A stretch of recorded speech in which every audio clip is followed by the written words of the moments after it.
Hello friends, हमारे YouTube channel में आप सभी का स्वागत है। फ्रेंड्स, हम लोग इस समय मध्यकालीन इतिहास के तुगलक वंश के ऑब्जेक्टिव प्रश्नों को सॉल्व कर रहे हैं, जो टीजीटी, पीजीटी, जेआईसी प्रवक्ता, जूनियर सहायक अध्यापक, प्रधानाध्यापक आदि, बीएड आदि सभी परीक्षाओं के लिए बहुत ही उपयोगी है। सभी प्रश्न कहीं ना कहीं इन्हीं प्रैक्टिस सेटों से आपको प्राप्त होंगे। तो इस समय हम लोग प्रैक्टिस सेट 4 जो तुगलक वंश के ऑब्जेक्टिव प्रश्नों से संबंधित है, और प्रैक्टिस सेट 4A में हमने 1 से लेकर के 76 यानी 76 तक के प्रश्नों को समाहित किया है। लेकिन इस प्रैक्टिस सेट 4B में 76 से लेकर के 152 तक के प्रश्नों को शामिल किया है हमने। चूँकि एक ही वीडियो में सारे प्रश्न रखने से वीडियो काफ़ी लंबी होती, इसलिए हमने 4A और 4B दो पार्टों में पूरे क्वेश्चंस जो तुगलक वंश से संबंधित हैं इसे समाहित किया हुआ। तो आगे 75-76 के बाद हम अगले क्वेश्चन की तरफ चलते हैं। अगला क्वेश्चन 76 होता है, फिरोज तुगलक ने इस्लामी कानून को आधार बनाकर जनता से कितने प्रकार का कर वसूल किया। तो फिरोज तुगलक ने इस्लामी कानून को ही आधार बनाया था, और इस प्रकार उसने जो कर वसूला था वह 4 प्रकार के करों को वसूल किया था। जजिया, ज़कात, खुम्स, खराज, ये 4 प्रकार के कर को उसने वसूल किया था। फिरोज तुगलक ने मकान और चारागाह इत्यादि पर लगने वाले कष्टदायी 24 प्रकार के करों की वसूली बंद करवाकर 4 प्रकार के कर खराज, ज़कात, जजिया और खुम्स की वसूली की थी। इसका उल्लेख कहाँ प्राप्त होता है, ये पूछा गया है। तो इसका उल्लेख जो प्राप्त होता है वह फुतुहात फिरोज शाही जो उसकी आत्मकथा है फारसी भाषा में, इसमें यह प्राप्त होता है। फिरोज ने जजिया कर वसूली के दायरे में किस नए वर्ग को शामिल किया था। तो ये क्वेश्चन से बार बार पूछा गया है, और इसमें इसने ब्राह्मणों पर पहली बार कर लगाया था। इसके पहले ब्राह्मण जजिया कर से मुक्त होते थे। उलेमा वर्ग की सलाह पर फिरोज ने एक नया कर लगाया, जिसे कहा गया उलेमा वर्ग की सलाह पर इसने एक नया कर लगाया, यानी कि इसने सिंचाई के लिए जब नहरें निकलवाई तो इसने सिंचाई पर एक नया कर, सिंचाई कर को भी लागू किया था। फिरोज के समय में उपज का 1/10वां हिस्सा शुष्क कर के रूप में वसूल किया जाता था। शुष्क कर किससे संबंधित था? तो शुष्क कर जो था वह सिंचाई कर को ही हक ए सर्व या हक ए सुर्ब भी कहा जाता था, और इसे ही हक ए सुर्स या हक ए सर्व जो उपज का 1/10वां हिस्सा होता था, यह सिंचाई कर होता था। फिरोज के समय उपज का कितना हिस्सा लगान के रूप में वसूल किया जाता था? तो फिरोज के समय लगान के रूप में जो कर वसूल किया जाता था वह 1/3 से 1/5, यानी कि हमारा ऑप्शन ए सही होगा, 1/5 से 1/3 भाग, जबकि अलाउद्दीन खिलजी ने 1/2 भाग कर को वसूल किया था। निम्नलिखित कथनों में सही है, कौन सा इसमें सही है ये हमें ढूंढना है। फिरोज ने राज्य के कर्मचारियों के वेतन में वृद्धि की, उन्हें कार्य के बदले जागीरें प्रदान की, ये ऑप्शन सही है ए। किसानों को राज्य द्वारा प्रदत्त तकावी ऋण से मुक्त कर दिया। तकावी ऋण जो राज्य से प्राप्त होता था, शासन प्रशासन से प्राप्त होता था कृषि का अधिकारियों के लिए, उसे उसने ऋण मुक्त कर दिया, माफ़ कर दिया। लगान वसूली के लिए फिरोज ने भूमि को ठेके पर देने की प्रथा की शुरुआत की। तो कहीं ना कहीं ये तीनों ऑप्शन सही हैं, इसलिए हमारा ऑप्शन डी उपयुक्त सभी सही हो जाएगा। फिरोज के समय में जागीरें प्रदान की गई। फिरोज के समय में जो जागीरें प्रदान की गई उच्च पदाधिकारियों को, सैनिक अधिकारियों को, असैनिक अधिकारियों को, यानी कि इन सभी लोगों को, उच्च पदाधिकारियों को, सैनिक अधिकारियों को, असैनिक अधिकारियों को, सभी को जागीरें प्रदान की। और यही जागीरदारी प्रथा ही कहीं ना कहीं आगे चल करके तुगलक वंश के पतन के लिए उत्तरदायी होता है। तो इस प्रकार इन सभी लोगों को उसने जागीरें प्रदान की थी। फिरोज के राजस्व संबंधी सुधार जनता के लिए लाभदायक सिद्ध हुए। चारों तरफ खुशहाली आई, जनता संपन्न हुई, वस्तुओं की कीमतें कम हुई। फिरोज के शासनकाल के बारे में यह महत्वपूर्ण कथन कि जीवन की आवश्यकताएं प्रचुर मात्रा में उपलब्ध थी, और फिरोज के संपूर्ण शासनकाल में बिना किसी प्रयत्न के अनाज के मूल्य अलाउद्दीन की भांति सस्ते रहे। किस इतिहासकार का यह कथन है? तो यहाँ इतिहासकार के कथन से उठाया गया ये क्वेश्चन है कि ये इतिहासकार जो शम्स ए सिराज अफीफ, जिन्हें अफीफ के नाम से, ज़्यादातर अफीफ के नाम से जाना जाता है, इन्हीं के द्वारा यह वर्णन किया गया है। नेक्स्ट क्वेश्चन है, फिरोज तुगलक ने सिंचाई की सुविधा के लिए 5 बड़ी नहरों का निर्माण कराया। इन नहरों में सर्वाधिक लंबी 150 मील, सर्वाधिक लंबी जो 150 मील लंबी थी वह नहर कौन थी? तो सर्वाधिक लंबी 150 मील की जो नहर हुआ करती थी वह यमुना से लेकर के हिसार, यमुना से हिसार के बीच जो नहर होती थी वह सर्वाधिक लंबी थी, 150 मील लंबी थी। इसमें 5 प्रमुख नहरें सबसे प्रमुख थीं। हालांकि फिरोज शाह तुगलक ने पहली बार इतने बड़े पैमाने पर नहरों का निर्माण या नहरों की खुदाई करवाई थी सिंचाई की व्यवस्था के लिए। अगला क्वेश्चन है, किस नहर को उलुग खनी नहर का नाम दिया गया था? किस नहर को उलुग खनी नहर का नाम दिया गया था? तो उलुग खनी नहर का नाम यमुना नदी से लेकर के हिसार तक 150 मील लंबी नहर, यानी कि यमुना से लेकर के हिसार तक जो 150 मील लंबी नहर थी, जो सर्वाधिक लंबी नहर थी, उसी को उलुग खनी नहर का नाम दिया गया था। खुम्स युद्ध में लूटा गया धन, खुम्स युद्ध में लूटा गया जो धन होता था उसे ही खुम्स धन कहा जाता था, में कितना हिस्सा फिरोज ने अपने सैनिकों को दिया? तो 4/5 हिस्सा फिरोज के द्वारा अपने सैनिकों में वितरित किया गया, यानी 4/5 का अर्थ ही होता है 80% हिस्सा, यानी 80% हिस्सा उसने सैनिकों को बांट दिया और 20% हिस्सा राज को उसमें रखा था। फिरोज की भू राजस्व व्यवस्था में किसे महत्वपूर्ण दोष के रूप में देखा गया? तो फिरोज की भू राजस्व व्यवस्था में जागीरदारी प्रथा, भूमि को ठेकों पर दिए जाने की प्रथा, यानी कि इन दोनों, यानी ए और बी, जागीरदारी प्रथा तथा भूमि को ठेकों पर दिए जाने की प्रथा ही इसके भू राजस्व व्यवस्था के महत्वपूर्ण दोष थे। किस इतिहासकार के विवरण में उल्लेख मिलता है कि फिरोज ने 40 मस्जिद, 30 विद्यालय, 20 महल, 100 सराय, 200 नगर, 100 अस्पताल, 5 मकबरे, 100 सार्वजनिक स्नानगृह, 10 स्तंभ, 150 पुल, 50 बांध और 30 झीलों का निर्माण करवाया था?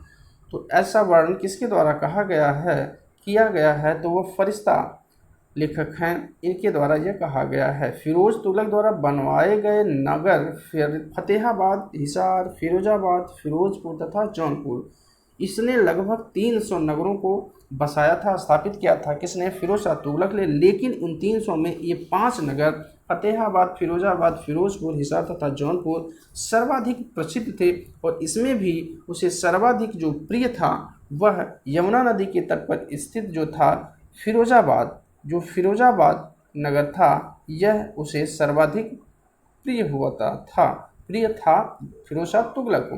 दयालु प्रवृत्त सुल्तान ने जन कल्याण के लिए अनेक कार्य किया। उसने एक रोजगार दफ्तर की स्थापना की, जिसका उद्देश्य क्या था? बेरोजगारों को रोजगार देना, बेरोजगारों को दफ्तर में पंजीकृत करना, बेरोजगारों की आर्थिक मदद करना। तो कहीं ना कहीं ये सभी कार्य उसके रोजगार दफ्तर के द्वारा किए जा रहे थे। सुल्तान द्वारा स्थापित दीवान खैरात विभाग का कार्य था मुसलमान अनाथ स्त्रियों एवं विधवाओं को आर्थिक सहायता देना, निर्धन मुस्लिम लड़कियों का निकाह सरकारी सहायता द्वारा करवाना। तो ये दोनों ऑप्शन सही हो जाएंगे, यानी कि दोनों ऑप्शन ए और बी दोनों सही है। अगला क्वेश्चन है, फिरोज द्वारा स्थापित दारुल सफ़ा या सफ़ा खाना विभाग किस कार्य से संबंधित था? तो दारुल सिफ़ा जो था वह निःशुल्क चिकित्सालय के लिए था। जिस किसी की भी तबीयत अगर ख़राब होती थी, चिकित्सा की ज़रूरत पड़ती थी, तो दारुल सफ़ा यानी निःशुल्क चिकित्सालय स्थापित कराया गया था फिरोज शाह तुगलक के द्वारा, जिसे दारुल सफ़ा कहा जाता था। फिरोज तुगलक को दासों का बड़ा शौक था। उसके समय में दासों की संख्या लगभग 1,80,000 पहुँच गई थी। सुल्तान ने इतनी बड़ी संख्या में दासों की व्यवस्था के लिए एक पृथक विभाग की स्थापना की, जिसे दीवाने बंदगान कहा गया। जिसे क्या कहा गया? दीवाने बंदगान कहा गया, यानी कि ऑप्शन जो बी है दीवाने बंदगान, यह दासों से जुड़ा हुआ था। दीवाने मुश्कराज कृषि व्यवस्था से जुड़ा हुआ था। अगला क्वेश्चन है, फिरोज की धार्मिक नीति थी धर्मांधता और असहिष्णुता की, भाईचारे और सहिष्णुता की, उदासीनता की, उपर्युक्त सभी। तो इसकी जो धार्मिक नीति थी वह धर्मांधता और असहिष्णुता की नीति थी फिरोज शाह तुगलक की। जबकि इसी के विपरीत मोहम्मद बिन तुगलक की नीति थी, वह सहिष्णु था, दयालु था। निम्नलिखित मज़ारों में किस मज़ार पर प्रार्थना के बाद सुल्तान की धार्मिक नीति संप्रदायवादी और प्रतिक्रियावादी हो गई? तो ये बहराइच के सलार मसूद शाह गाजी की जो दरगाह थी, यहाँ पर सुल्तान की मज़ार पर प्रार्थना के बाद इसकी नीति संप्रदायवादी और प्रतिक्रियावादी हो गई थी। अपनी आत्मकथा में फिरोज ने हिंदुओं को किस नाम से संबोधित किया है? तो अपनी आत्मकथा में फिरोज शाह तुगलक ने हिंदुओं को काफिर और जिम्मी इन दो नामों से संबोधित किया है, यानी कि हमारा ऑप्शन सी सही हो जाएगा, ए और बी। काफिर और जिम्मी इन दो नामों से हिंदुओं को पुकारता था फिरोज शाह तुगलक। फिरोज के बारे में कौन सा कथन सही है? सुल्तान ने हिंदू मंदिरों को तुड़वाया, हिंदू मेलों पर प्रतिबंध लगाया। सुल्तान ने, ये सही है, ये ऑप्शन सही है। सुल्तान ने शिया, सूफी, मुनहीदियों, महदवियों आदि की धार्मिक पुस्तकों को जलवा दिया, ये ऑप्शन भी सही है। सुल्तान धार्मिक भावना से प्रेरित होकर अपने महल के सभी भित्त चित्रों को नष्ट करवा दिया, तो ये ऑप्शन भी सही है, यानी कि उपयुक्त तीनों ऑप्शन सही हैं। निम्नलिखित मंदिरों में किसे तुड़वाने के पीछे फिरोज तुगलक का मुख्य उद्देश्य था? महमूद गजनवी की भांति मूर्ति भंजक की उपाधि प्राप्त करना। तो कौन सा नगर था ये जिसको तुड़वाने के बाद इसे मूर्ति भंजक की उपाधि प्राप्त करना चाहता था? तो यह जामनगर, जो उड़ीसा में स्थित हिंदू मंदिर था, इसी को तुड़वाने के बाद यह ऐसा सोचा था। 101 क्वेश्चन नंबर है, हिंदुओं के प्रति फिरोज की कठोर धार्मिक नीति के बारे में किसी इतिहासकार ने कहा है कि फिरोज इस युग का सबसे महान धर्मांध और इस क्षेत्र में सिकंदर लोदी तथा औरंगजेब का अग्रगामी था।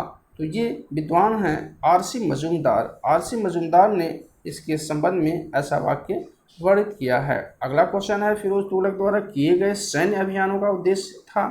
फिरोज तुगलक द्वारा किए गए सैन्य अभियानों का जो उद्देश्य था वह मुख्य रूप से साम्राज्य के विघटन को रोकने के लिए, यानी कि साम्राज्य का विघटन न होने पाए, ऐसा सोच करके इसने सैन्य अभियान किया था। फिरोज तुगलक ने कोई भी सैन्य अभियान साम्राज्य विस्तार के लिए नहीं किया, क्योंकि शांति की नीति का पोषक था। उससे अनावश्यक युद्ध और हिंसा से घृणा थी। वह निरर्थक मुसलमानों के खून को बहाना नहीं चाहता था, ये सही है तीनों ऑप्शन। वह शांतिप्रिय था। वह कहा करता था, मैं वृद्ध मुसलमानों का खून नहीं बहाना चाहता हूँ। इससे स्पष्ट है उपयुक्त तीनों ऑप्शन सही हैं। अगला क्वेश्चन होता है, फिरोज की सैनिक क्षमता के बारे में कौन सा कथन असत्य है? फिरोज की सैनिक क्षमता के बारे में कौन सा कथन असत्य है? वह शून्य सैनिक प्रतिभा वाला सुल्तान था। उसमें योग्य सेनापति के सभी गुण थे। वह मुसलमानों का रक्त नहीं बहाना चाहता था। लेकिन यहाँ सैनिक क्षमता से क्वेश्चन उठाया जा रहा है, इसलिए हमारा ऑप्शन बी, उसमें योग्य सेनापति के सभी गुण विद्यमान थे। सल्तनत से स्वतंत्र हुए किस राज्य पर फिरोज तुगलक ने सर्वप्रथम आक्रमण किया? तो सल्तनत से स्वतंत्र हुए जो राज्य था वो बंगाल। सबसे पहले बंगाल स्वतंत्र हुआ और इसी बंगाल पर ही फिरोज शाह तुगलक ने आक्रमण किया था। सुल्तान ने बंगाल पर दो बार 1354 और 1359 ईस्वी में आक्रमण किया, परंतु उसे सल्तनत के अधीन नहीं किया। अपने आक्रमण के दौरान वहाँ के किन शासकों को उसने पराजित किया? तो अपने आक्रमण के दौरान वहाँ के जो शासक थे वह शमसुद्दीन इलियास शाह था, और दूसरा जो सुल्तान था वो सिकंदर शाह था, यानी कि ये दोनों सुल्तान थे। बंगाल आक्रमण के समय फिरोज ने किस नए नगर की स्थापना की? तो जिस समय फिरोज शाह तुगलक ने बंगाल पर आक्रमण किया था उसी समय इसने जौनपुर नगर की स्थापना की थी। अपने इसकी सैन्य अभियान के समय फिरोज तुगलक द्वारा पुरी के जगन्नाथ मंदिर को लूटने के साथ मंदिर की मूर्ति को समुद्र में फेंकवा दिया, यानी कि समुद्र में फेंकवा दिया था। वह कहाँ का मंदिर था? तो वह जाजनगर का। जैसा कि इसके पहले भी हमने बताया, जब उसने अपने सैन्य अभियान के तहत जाजनगर में अपना सैन्य अभियान किया था तो उसी समय जगन्नाथ के मंदिर को तोड़वा करके उसने समुद्र में फेंकवा दिया था मूर्ति को। फिरोज तुगलक ने 1361 ईस्वी में नगरकोट पर आक्रमण के समय ज्वालामुखी के मंदिर को तोड़ा एवं लूटा। इस लूट के बारे में यह महत्वपूर्ण कथन किसका है कि सुल्तान ने ज्वालामुखी की मूर्तियों को तोड़ दिया, उनके टुकड़ों को गाय के मांस में मिलाया और उसकी गंध के थैले बनाकर ब्राह्मणों के गले में लटकवा दिया तथा मुख्य मूर्ति को विजय चिन्ह के रूप में मदीना भेज दिया। ये कथन किसका है ऐसा पूछा जा रहा है? तो यह कथन फरिश्ता का कहना है। इस पूरे कथन को फरिश्ता ने कहा। किस सैन्य अभियान के समय फिरोज को 1300 संस्कृत की पुस्तकें मिली जिनका वह फारसी भाषा में अनुवाद कराया? तो नगरकोट के अभियान के समय उसे 1300 पुस्तकें जो संस्कृत में लिखी गई थी मिली और इन्हीं पुस्तकों को वह फारसी में अनुवाद करवाया, जो मुख्य रूप से चिकित्सा, दर्शन एवं संगीत पर आधारित थी। फिरोज का अंतिम सैन्य अभियान था। फिरोज का जो अंतिम सैन्य अभियान था वह ठट्टा सिंध के जाम बावनियों के विरुद्ध था, यानी कि वही ठट्टा में जो सिंध में स्थित था बार बार विद्रोह हो रहे थे और इसी के खिलाफ फिरोज का अंतिम सैन्य अभियान भी हुआ। फिरोज के ठट्टा पर आक्रमण के बारे में कौन सा कथन सही है? प्रतिकूल परिस्थितियों ने सुल्तान को सिंध से गुजरात जाने के लिए बाध्य किया। तो प्रतिकूल परिस्थितियों ने सुल्तान को सिंध से गुजरात जाने के लिए बाध्य किया और यही ऑप्शन सही प्रतीत हो रहा है। इसी समय सुल्तान की सेना कच्छ के रण में 6 महीने तक फंसी रही। ये ऑप्शन सही नहीं है। इसी अभियान के समय सुल्तान बहमनी साम्राज्य पर आक्रमण का निमंत्रण प्राप्त हुआ। 1363 ईस्वी में सुल्तान दोबारा ठट्टा सिंध पहुंचा। इस बार जाम बाबनियों ने आत्मसमर्पण कर दिया और यहाँ सिंध से सीधे सुल्तान बहमनी राज्य पर आक्रमण के लिए आगे बढ़ा। तो यहाँ कई ऑप्शन दिए गए हैं जिसमें पहला ऑप्शन सही है और दूसरा जो ऑप्शन है, इसी समय सुल्तान की सेना कच्छ के रण में 6 महीने तक फंस गई, यानी कि उसी ठट्टा अभियान के समय ही सुल्तान की सेना कच्छ के रण में 6 महीने तक रुकी रही। ये ऑप्शन भी सही है। इसी अभियान के समय सुल्तान बहमनी साम्राज्य पर आक्रमण का नियंत्रण प्राप्त हुआ, यानी कि जो बहमनी साम्राज्य दक्षिण में स्थापित हो रहा था उस पर भी आक्रमण करने का निमंत्रण इसे प्राप्त हुआ था। 1363 ईस्वी में सुल्तान दोबारा ठट्टा सिंध पहुंचा। इस बार जाम बाबनियों ने आत्मसमर्पण कर वार्षिक कर देने का वचन दिया। तो ये ऑप्शन भी सही है। अब हम देखेंगे पांचवा जो ऑप्शन है, सिंध से सीधे सुल्तान बहमनी राज्य पर आक्रमण के लिए आगे बढ़ गया। तो इसमें जो ऑप्शन कूट से पकड़ना है, इसमें 1 2 3 4 यानी कि जो पहले 4 वाक्य हैं, जो कथन है प्रथम 4, वे चारों सही हैं, पांचवा सही नहीं है। फिरोज के ठट्टा सिंध पर आक्रमण के बारे में किस इतिहासकार ने कहा कि सल्तनत के इतिहास में यह सर्वाधिक कुव्यवस्थित सैनिक अभियान बन गया, यानी कि ठट्टा के आक्रमण के बारे में कहना है ऐसा वाक्य अफीफ ने कहा कि सल्तनत के इतिहास में यह सर्वाधिक कुव्यवस्थित सैनिक अभियान बन गया और इसी ठट्टा अभियान के समय ही मोहम्मद बिन तुगलक की भी मृत्यु हुई थी। फिरोज तुगलक के आक्रमणों को कालक्रमेण सजाइए, यानी कि कालक्रम से इसके आक्रमण को सजाना है। सबसे पहले इसने, जैसा कि अभी पिछले क्वेश्चन में आया हुआ था, सबसे पहले इसने बंगाल में अभियान किया था, यानी कि पहले 3 हो जाएगा। इसके बाद इसने जाजनगर जो उड़ीसा में था इस पर अभियान किया और इसके बाद इसने नागरकोट पर अभियान किया 3 और ठट्टा का इसने लास्ट में अभियान किया, यानी कि 3 2 4 1, यानी कि ऑप्शन बी सही हो जाएगा। अपने किसी सैन्य अभियान की सफलता के बाद सुल्तान फिरोज तुगलक ने अपने सिक्कों पर फतेह खां का नाम भी खुदवाया था। फतेह खां जो इसका पुत्र हुआ करता था, इसका नाम उसने अंकित करवाया था जब वह बंगाल विजय करके वापस लौटा था। अगला क्वेश्चन है, फिरोज के शासनकाल में हुए विद्रोहों का क्रम था, यानी कि इसके समय में जो विद्रोह हुए थे उसका क्रम पूछा जा रहा है। तो उसका क्रम था, पहले जो विद्रोह हुआ वह गुजरात में हुआ, फिर इटावा में हुआ, फिर कटेहर में हुआ, यानी कि हमारा ऑप्शन सी पूरी तरह से मैच कर रहा है इस क्वेश्चन के आंसर के रूप में। निम्नलिखित किन विद्रोहों को दबाते समय फिरोज ने हजारों हिंदुओं का कत्लेआम कराया तथा लगभग 23,000 हिंदुओं को मुसलमान बनाया? इतने से संतुष्ट न होकर सुल्तान ने आने वाले 5 वर्षों तक लगातार इस प्रक्रिया को जारी रखने का आदेश दिया था। तो यह था कटेहर के संबंध में उसने ऐसा आदेश किया था। अगला क्वेश्चन होता है, निम्नलिखित जोड़ों में कौन सुमेलित नहीं है? तो यहाँ सुमेलित जो गलत है उसको देखना है, उसे खोजना है। तो इसमें गुजरात दामगानी, ये ऑप्शन सही है। कटेहर खड़कू थे, इटावा में जमींदार थे, लेकिन बदायूं में शमसुद्दीन नहीं था, यानी कि ऑप्शन डी सही नहीं है, सुमेलित नहीं है। अगला क्वेश्चन होता है, फिरोज तुगलक द्वारा सेना में किया गया सुधार सैनिकों को वेतन जागीर के रूप में दिया जाने लगा। तो ऑप्शन ए सही है। जागीरदारी प्रथा का प्रारंभ इसी के द्वारा किया गया, चूंकि सैनिकों को वेतन जागीर के रूप में देने लगा। सैनिक सेवा वंशानुगत कर दी गई।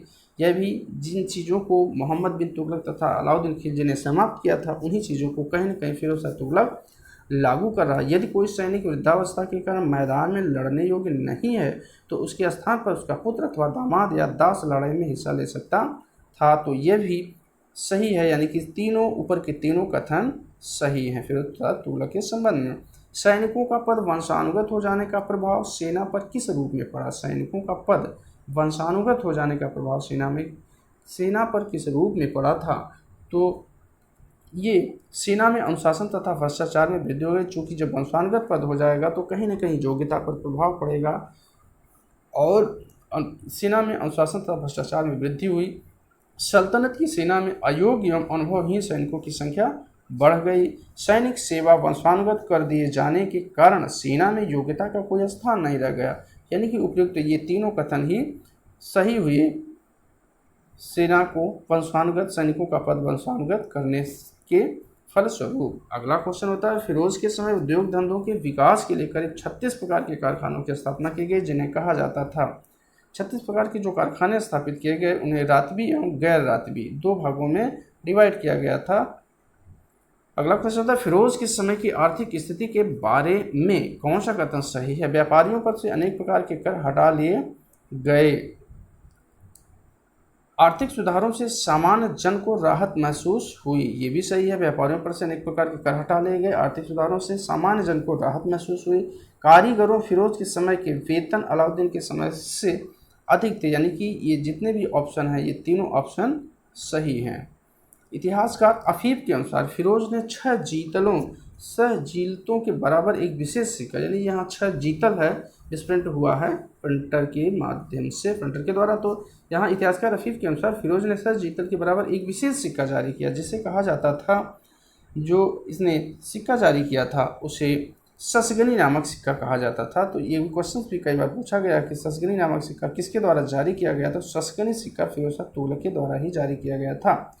फिरोज द्वारा आधा और 1/4 जीतल वाले तांबे और चांदी मिश्रित सिक्के चलाए गए थे, जिन्हें अध और विख ये दोनों कहा गया था। यानी कि अध और विख नामक सिक्का भी फिरोज शाह तुगलक के द्वारा ही जारी किया गया था।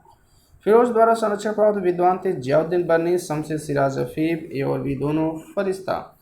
तो फिरोज शाह द्वारा जो संरक्षण प्राप्त था वह जियाउद्दीन बर्नी और शमशेर सिराज अफीफ, इन दोनों लोगों को फिरोज शाह तुगलक का संरक्षण प्राप्त था, जियाउद्दीन बर्नी और शमशेर सिराज अफीफ। सुल्तान फिरोज ने ज्वालामुखी मंदिर के पुस्तकालय से प्राप्त 1300 संस्कृत पुस्तकों में से एक जो दर्शन नक्षत्र विज्ञान से संबंधित थी का किस विद्वान द्वारा दलाइल फिरोज शाही नाम से फारसी भाषा में अनुवाद करवाया था? तो ये अजुद्दीन खालिद खली के द्वारा इसने दलाइल फिरोज शाही नाम से फारसी भाषा में अनुवाद करवाया था, जो दर्शन एवं नक्षत्र विज्ञान से संबंधित पुस्तक थी। फिरोज तुगलक स्वयं ही विद्वान था, उसने फारसी भाषा में अपनी आत्मकथा लिखी थी। तो अपनी आत्मकथा फारसी भाषा में उसने लिखी थी, जिसे फुतुहात फिरोज शाही के नाम से जाना गया। तारीख फिरोज शाही जियाउद्दीन बर्नी के द्वारा लिखा गया। फतवा जहांदारी भी जियाउद्दीन बर्नी के द्वारा लिखा गया, लेकिन फुतुहात फिरोज शाही फिरोज शाह तुगलक ने खुद लिखा अपनी आत्मकथा के रूप में। सुल्तान फिरोज की मृत्यु हुई। सुल्तान फिरोज की मृत्यु कब हुई, यहाँ डेट पूछा जा रहा है। तो 20 सितंबर 1388 ईस्वी को सुल्तान फिरोज शाह तुगलक की मृत्यु हो गई, यानी 20 सितंबर 1388 ईस्वी को। अगला क्वेश्चन होता है, फिरोज के समकालीन इतिहासकार बर्नी और अफीफ ने फिरोज के चरित्र और कार्यों की मुक्त कंठ से प्रशंसा की है। किस आधुनिक इतिहासकार ने उसकी प्रशंसा करते हुए उसे सल्तनत युग का अकबर कहा है? वेरी इंपॉर्टेंट क्वेश्चन है। सल्तनत युग का अकबर फिरोज शाह तुगलक को किसने कहा था? तो फिरोज शाह तुगलक को सल्तनत काल का अकबर हेनरी इलियट और एल्फिंस्टन, इन दोनों के द्वारा कहा गया। खासतौर से एल्फिंस्टन का नाम कई बार आता है इसे दिल्ली सल्तनत का अकबर कहने में, और हेनरी इलियट ने इन्हीं बातों को समर्थन किया। एल्फिंस्टन और इलियट के कथन का खंडन करते हुए फिरोज के बारे में किस इतिहासकार ने कहा कि फिरोज में उस विशाल हृदय और उदार बुद्धि वाले बादशाह अकबर का शतांश भी नहीं था? तो यहाँ विद्वानों के मतों में किसने ऐसा कहा? तो ये डॉक्टर ईश्वरी प्रसाद थे, जिन्होंने कहा कि सुल्तान या बादशाह अकबर का शतांश भी नहीं था। किसमें? सुल्तान फिरोज शाह तुगलक में। फिरोज अपनी जिन योजनाओं के कारण लोकप्रिय हुआ, कालांतर में वही योजना तुगलक वंश के पतन का कारण बनी। इस संदर्भ में एक इतिहासकार का कथन है कि विधाता की कुटिल गति इतिहास के इस दुर्भाग्यपूर्ण तथ्य में प्रकट हुई कि जिन गुणों ने फिरोज को लोकप्रिय बनाया वे ही गुण दिल्ली सल्तनत की दुर्बलता के लिए जिम्मेदार सिद्ध हुए। वह इतिहासकार कौन है? यहाँ इतिहासकार का नाम पूछा जा रहा है कि वह इतिहासकार कौन है? जिन्होंने इस प्रकार का वर्णन किया है तो वह थे इतिहासकार doctor RP. Tripathi. Doctor RP. Tripathi के द्वारा ही इस प्रकार के कथन को कहा गया है। क्वेश्चन नंबर 132 है, 1388 ईस्वी में फिरोज तुगलक की मृत्यु के बाद सल्तनत का अगला शासक कौन हुआ? तो सल्तनत का अगला शासक जो हुआ वह तुगलक शाह तुती के नाम से यह सुल्तान बना था। इसने फतेह का जफर खां को अपना उत्तराधिकारी तो घोषित किया, लेकिन ये दोनों सुल्तान बनने से इनकार कर दिए, जिससे इसने फतेह खां का पुत्र तुगलक शाह सुल्तान बना। अगला है नेक्स्ट क्वेश्चन, तुगलक फिरोज के पुत्र फतेह खां का पुत्र था। सितंबर 1388 में तुगलक शाह द्वितीय के नाम से सिंहासन पर बैठा। सुल्तान की अयोग्यता एवं विलासी प्रवृत्ति के कारण असंतुष्ट सरदारों द्वारा 19 फरवरी 1389 को सुल्तान की हत्या कर दी गई। तुगलक वंश का अगला शासक कौन हुआ? तो गयासुद्दीन तुगलक द्वितीय के बाद जो अगला सुल्तान बना वह अबू बकर शाह बना। अबू बकर शाह सुल्तान हुआ। 1390 ईस्वी में अबू बकर को अपदस्थ कर अगला शासक मोहम्मद शाह हुआ। इसने नासिरुद्दीन महमूद शाह की उपाधि धारण कर शासन किया। अधिक शराब पीने के कारण 1394 ईस्वी में मोहम्मद की मृत्यु हो गई। मोहम्मद की मृत्यु के बाद उसका पुत्र हुमायूं किस उपाधि के साथ दिल्ली की तख्त पर आसीन हुआ? तो वह अलाउद्दीन सिकंदर शाह के नाम से, यानी हुमायूं ही जो तुगलक वंशी शासक था, यह अलाउद्दीन सिकंदर शाह के नाम से अगला सुल्तान बना। अगला क्वेश्चन है, सुल्तान सिकंदर अभी एक मास 16 दिन ही शासन किया था कि उसकी मृत्यु हो गई। सिकंदर की मृत्यु के बाद महमूद शाह नासिरुद्दीन महमूद की उपाधि के साथ दिल्ली के राज सिंहासन पर बैठा। महमूद के बारे में निम्नलिखित कथनों में सही नहीं है, तो इसमें कौन सा कथन सही नहीं है? सही नहीं है। तो फिरोज के उत्तराधिकारियों ने सबसे अधिक समय तक शासन किया, ये ऑप्शन सही है। इसके समय में दिल्ली सल्तनत की सीमाएं संकुचित होकर बहुत थोड़ी सी सीमित रह गई थी, ये ऑप्शन भी सही है। इसके समय में ही जौनपुर, गुजरात, मालवा और खानदेश में स्वतंत्र राज्य की स्थापना हुई, ये ऑप्शन भी सही है, यानी कि उपयुक्त सभी कथन सही हैं। अगला, फिरोज तुगलक के उत्तराधिकारियों में किसके बारे में व्यंग्यपूर्वक कहा जाता है कि विश्व के सम्राट तुगलकों का राज्य दिल्ली से पालम तक विस्तृत था। पातशाही शाह आलम आज दिल्ली, तो यह ऐसा नासिरुद्दीन महमूद जो तुगलक वंश का अंतिम सुल्तान था, उसी के साम्राज्य के संबंध में कहा जाता था कि शहंशाह की सल्तनत दिल्ली से पालम तक स्थित है, यानी कि दिल्ली के इर्द गिर्द तक ही दिल्ली सल्तनत शेष बच चुकी थी। तुगलक वंश के शासक के शासनकाल में तैमूर ने भारत पर आक्रमण किया। तो बहुत इंपॉर्टेंट क्वेश्चन जो कई बार परीक्षाओं में आ चुका है। तो ये जो सुल्तान था उस समय अंतिम शासक नासिरुद्दीन महमूद के समय 1398 ईस्वी में ही तैमूर ने भारत पर यानी दिल्ली पर आक्रमण किया था। तुगलक वंश का अंतिम शासक कौन था? तो तुगलक वंश का जो अंतिम शासक था वह नासिरुद्दीन महमूद था, तुगलक वंश का अंतिम शासक।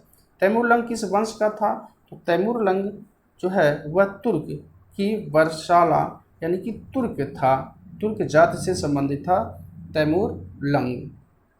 तैमूर भारत आया, भारत कब आया था तैमूर लंग? तो भारत जैसा कि हमने बताया 1398 ईस्वी में उसने दिल्ली में पहुंचा। 1398 ईस्वी में वह भारत पर आक्रमण किया या भारत आया। तैमूर की भारत आक्रमण का मुख्य उद्देश्य क्या था? तो तैमूर के भारत आक्रमण का जो मुख्य उद्देश्य था वह धन की प्राप्ति थी, क्योंकि वह बहुत बड़े साम्राज्य को अपने क्षेत्र समरकंद या अक्सियाना तथा मध्य एशियाई क्षेत्रों में स्थापित करना चाहता था, जिससे उसका उद्देश्य एकमात्र धन की प्राप्ति था।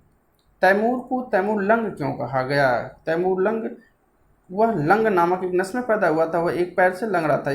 कई युद्धों में वह लड़ने से उसका एक पैर चोटिल हो गया था, जिससे वह एक पैर उसका चला गया था और इसीलिए उसे तैमूर लंग भी कहा गया, यानी एक पैर से वह लंगड़ा था इसलिए उसे तैमूर लंग कहा गया। तैमूर की आत्मकथा मलफुसात ए तैमूरी में तैमूर के भारत आक्रमण का क्या उद्देश्य मिलता है? तो तैमूर के भारत आक्रमण का जो उद्देश्य मिलता है उसकी आत्मकथा के अनुसार वह मूर्ति पूजा को समाप्त करना मिलता है। उसका उद्देश्य मूर्ति पूजा को समाप्त करना, इसलिए उसने बहुत सारे मंदिरों को नष्ट करवाया, मूर्तियों को तोड़वाया, वहां से धन संपदा को लूटा था। दिसंबर 1398 तैमूर की सेनाएं दिल्ली में प्रवेश कर गईं। तैमूर की सेना तथा सुल्तान महमूद की सेना जिसका नेतृत्व मल्लू खां कर रहा था, का मुकाबला हुआ। यानी कि दोनों की सेनाओं के बीच जो मुकाबला हुआ वह 17 दिसंबर 1398 ईस्वी को ही, यानी कि ऑप्शन ए 17 दिसंबर 1398 ईस्वी में नासिरुद्दीन महमूद एवं तैमूर की सेना के बीच युद्ध हुआ, जिसमें नासिरुद्दीन महमूद पराजित हुआ और दिल्ली छोड़कर के भाग गया। तैमूर की सेना से पराजित होने के बाद मल्लू इकबाल खां बुलंदशहर भाग गया। सुल्तान महमूद ने ऐसी स्थिति में कहाँ शरण ली? तो सुल्तान नासिरुद्दीन महमूद ऐसी स्थिति में गुजरात भाग कर के शरण लिया, चूँकि उसका जो योग्य सेनापति था मल्लू इकबाल खां बुलंदशहर भाग गया था। अगला क्वेश्चन होता है, तैमूर ने सुल्तान के पलायन के बाद एक विजेता के रूप में नगर में प्रवेश किया। उसने कुछ तैमूरी सैनिकों की मृत्यु के बदले दिल्ली में कत्लेआम का आदेश दे दिया, जिसमें हजारों की संख्या में लोग कत्ल कर दिए गए। तैमूर दिल्ली में कुल कितने दिन रुका? तो तैमूर दिल्ली में कुल मात्र 15 दिन ही रुका था। इन्हीं 15 दिनों में ही वह दिल्ली को बहुत बुरी तरीके से लूटा, लोगों को कत्लेआम किया तथा मंदिरों से एवं लोगों से धन संपदा को लूटा। नेक्स्ट क्वेश्चन 147 है, 15 दिन दिल्ली में रुकने के बाद तैमूर 19 मार्च 1399 को ट्रांसऑक्सियाना के लिए वापस चला गया। वापसी के समय तैमूर लंग किस भारतीय प्रदेशों से होकर के गया था? तो ये क्वेश्चंस भी कई बार पूछा गया है कि किन भारतीय प्रदेशों से होकर के वह गया था। तो हमने अपने वीडियो में, अपने लेक्चर में इसका बखूबी इस चीज़ को समझाया है। वह पहले फिरोजाबाद, फिर मेरठ, फिर हरिद्वार, फिर कांगड़ा, फिर लास्ट में जम्मू होता हुआ स्वदेश ऑक्सियाना गया था, यानी ऑप्शन ए सही है इसका। भारत से वापस जाते समय तैमूर ने अपने द्वारा विजित भारतीय प्रदेशों का शासक किसे नियुक्त किया? तो विजित भारतीय क्षेत्रों का जो प्रशासक उसने नियुक्त किया वह खिज्र खां था, चूँकि उसके आक्रमण के समय, तैमूर के आक्रमण के समय खिज्र खां ने उसकी काफ़ी मदद की थी, इसलिए उसने अपने जीते हुए क्षेत्रों का प्रशासक नियुक्त किया खिज्र खां को। और यही खिज्र खां आगे चल करके एक नए वंश, सैयद वंश की स्थापना करता है। तैमूर ने अपने द्वारा विजित किन क्षेत्रों का सूबेदार खिज्र खां को नियुक्त किया? तो उसने दीपालपुर, लाहौर, मुल्तान, इन सभी क्षेत्रों का प्रशासक नियुक्त किया खिज्र खां को। 150 क्वेश्चन है, तैमूर के दिल्ली से वापस जाने पर तत्कालीन दिल्ली का वर्णन करते हुए इतिहासकारों ने कहा कि पूरी दिल्ली नष्ट कर दी गई, शहर में शवों एवं नरमुंडों का ढेर लग गया, इनके सड़ने से पूरे नगर में महामारी फैल गई। दिल्ली की स्थिति के बारे में यह कथन कि जो लोग बचे हुए थे वे अकाल और महामारी के कारण मर गए।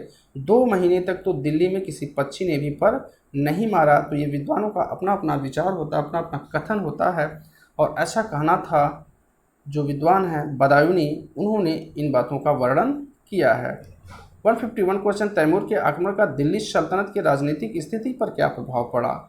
तो तैमूर के आक्रमण और सुल्तान का दिल्ली से पलायन ने अनेक प्रांतपतियों को केंद्र से अपने को स्वतंत्र करने के लिए प्रेरित किया।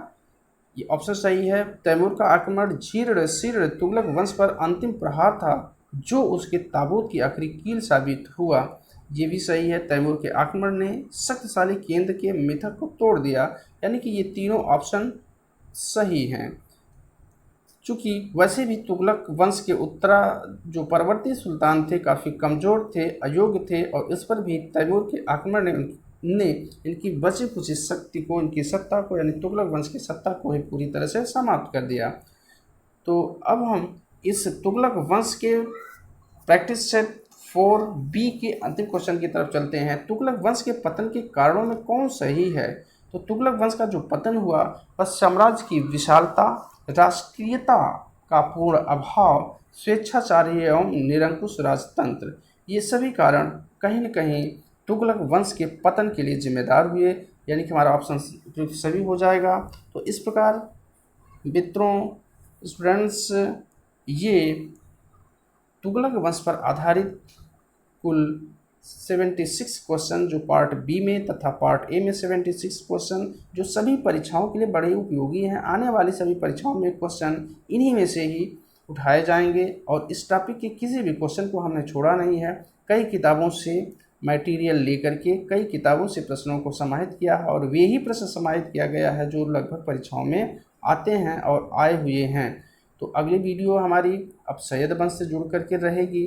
तो अगली वीडियो जब तक आती है तब तक आप लोग हमारी पुरानी वीडियो जितने भी क्वेश्चंस हैं उन्हें कई बार जब सुनेंगे तो सारे क्वेश्चंस आपको याद हो जाएंगे। अगली वीडियो के साथ हम पुनः मिलते हैं, तब तक के लिए ओके, थैंक यू।